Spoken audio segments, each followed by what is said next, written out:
Exactement 17h35 minutes.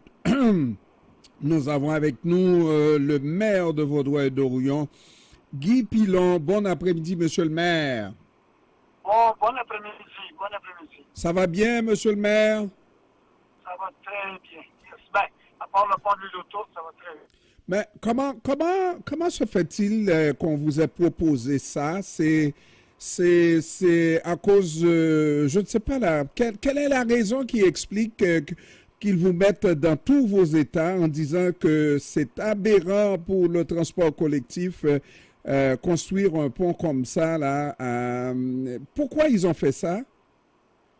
Écoutez, dans le projet du nouveau pont, le pont de l'auto, il y a sur la dalle de béton, il y a de la place pour mettre, on ne manque pas d'agrandissement, il y a de la place pour mettre une voie réservée au transport en commun. Mais le ministère des Transports a décidé que ce ne serait pas réservé au transport en commun. C'est juste ça. Donc, les gens vont pouvoir circuler, mais il n'y aura pas de voie réservée. On est en 2024 bientôt. Il n'y aura pas de voie réservée sur une nouvelle infrastructure faite par le ministère des Transports. Alors, monsieur le maire, pas de voie réservée pour le transport en commun. Ça veut dire que euh, les, euh, les usagers du transport en commun n'auront aucun intérêt à continuer à utiliser le transport en commun parce que ça va être tout aussi long à prendre le pont dans son auto que d'être dans le transport en commun. Bon, ce qu'on nous dit, c'est qu'il va y avoir 3 voies dédiées au trafic et une voie de droite, une voie de droite, qui est une voie réservée à rien, c'est-à-dire elle est là. Si jamais il y a un accident, les gens vont transférer. Mais nous, on dit, vous ne pouvez pas faire transférer des gens à cause d'un accident dans une voie, parce que à ce moment-là, comme vous dites, les autobus, tout le monde va être au même endroit. Nous, ce qu'on dit, ça prend une voie dédiée. Vous avez très bien cerné le problème. Ça prend une voie dédiée pour les autobus, peut-être pour les taxis, pour d'autres choses. Mais sinon, ça devient une voie que tout le monde utilise juste en cas de pépin. Donc, l'autobus se tiendrait dans les mêmes voies que les automobiles, et tout dépendant des circonstances. Mais tout le monde serait transféré dans une voie à droite, et cette voie-là ne serait pas pour le transport en commun, mais c'est pour tout le monde. On n'avance pas tant qu'à moi, on n'avance pas dans le bon sens. Et naturellement, quand on fait un nouvel ouvrage comme ça, on fait de son mieux pour le moderniser.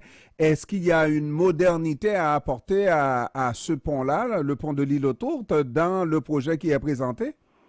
Le projet qui est présenté, c'est correct. Là. Il y a une voie réservée pour le cyclisme, une voie réservée pour un futur transport, je ne sais pas quoi encore. Mais ce qui est aberrant, c'est qu'il n'y a pas de voie réservée strictement pour le transport en commun. C'est là que le point est, comme je dis, on n'a pas besoin de demander des sous supplémentaires. La structure est la même.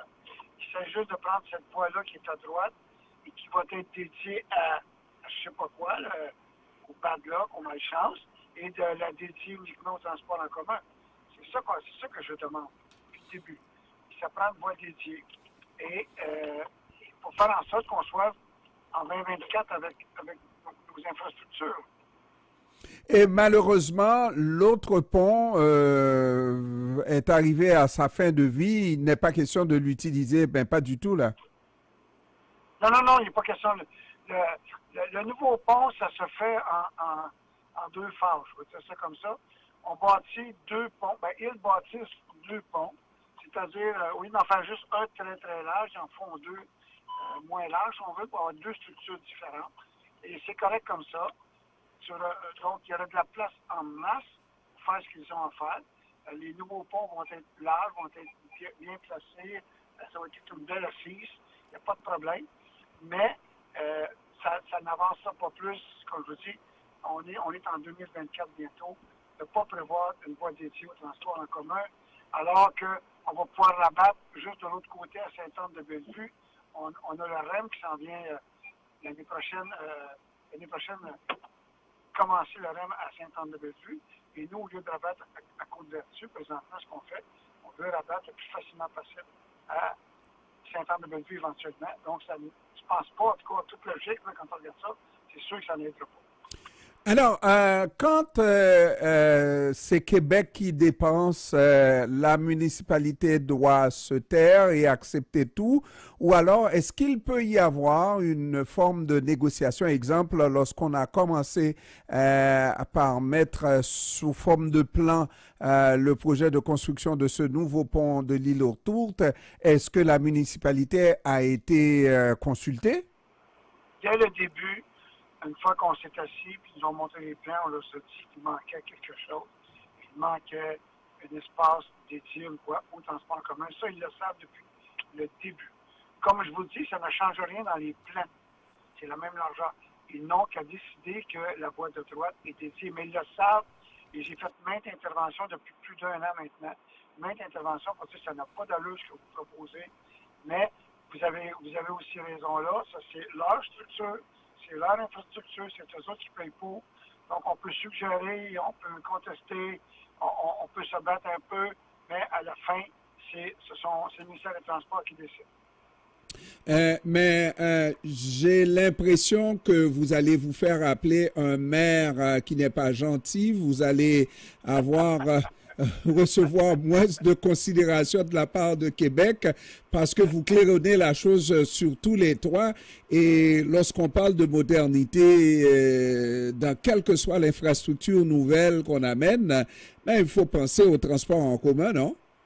Bien, vous avez raison, mais ils me mettent devant un fait accompli où je n'ai pas le choix. Je ne suis pas seul à trouver que c'est un non-sens. Il y a d'autres maires, il y a d'autres mairesses aussi qui trouvent que c'est un non-sens. On nous pousse le transport en commun, on nous oblige à investir des millions et des millions dans des autobus, dans XO, dans la RTM. Et là, le gouvernement met une infrastructure neuve, moderne, et ils ne mettent pas de voie réservée alors qu'elle est là disponible. Pour moi, c'est une aberration. Non, mais c'est ce que je disais, parce que ce que vous dites là, c'est normal, il me semble, surtout lorsqu'on veut encourager le transport en commun. Dans une nouvelle infrastructure, on devrait penser à faire une place spéciale et c'est ce qu'on appelle la voie réservée sur des infrastructures aussi importantes qu'un pont comme le pont de l'île aux Tourtes. Est-ce qu'il y a dans la région métropolitaine de nouveaux ponts construits sur lesquels il n'y a pas de voie réservée? Je ne pourrais pas vous dire, monsieur. Je ne m'avancerai pas là-dessus. L'année passée, le gouvernement, le ministère des Transports, avec l'aide de la Ville, a fait un nouveau viaduc dans un secteur de la Ville qui enjambe la 40. On a payé un surplus et il y a des pistes cyclables de chaque côté. C'est un viaduc à 2 voies métrage plus pistes cyclables parce qu'il n'y en avait pas originalement. C'est un exemple. Donc, ils ont rebâti une structure. On a participé parce que c'était municipal. On a exigé d'avoir des pistes. On a payé pour. Mais cette fois-ci, c'est vraiment provincial. Et c'est à eux à le mettre en place. C'est pas à nous. Mais nous, on fait tout. On fait tout. On a des dizaines de kilomètres de pistes cyclables. Et le pire là-dedans, monsieur, c'est que sur le nouveau pont, sur la partie gauche, c'est-à-dire la partie qui est plus au nord, il va y avoir une piste cyclable. Ouais. Imaginez-vous, on va mettre une piste cyclable sur l'autoroute 40. C'est correct, là, c'est correct. Ils peuvent le faire. Et de l'autre côté, on ne mettra pas d'espace réservé au transport en commun. Pour moi, c'est une aberration. Est-ce que ça négocie encore? Est-ce qu'il y a une possibilité qu'on change d'idée? Écoutez, tant qu'il n'est pas bâti, tant qu'il n'est pas ouvert, tout ce qu'ils ont besoin de mettre, c'est une pancarte, peu importe, pour qu'ils bâtissent le pont, on ne retarde rien. C'est simplement un panneau annonçant que c'est une voie réservée. Donc, ça peut se négocier encore parce qu'écoutez, ils veulent ouvrir la première partie fin 26, donc début 27, et la deuxième section, ça va aller en 29 ou en 30. On a le temps d'en reparler, mais ça ne les empêche pas de bâtir, mais à la fin, tout ce qu'ils ont à faire, c'est rajouter un panneau disant voie réservée. C'est tout. La structure va être la même.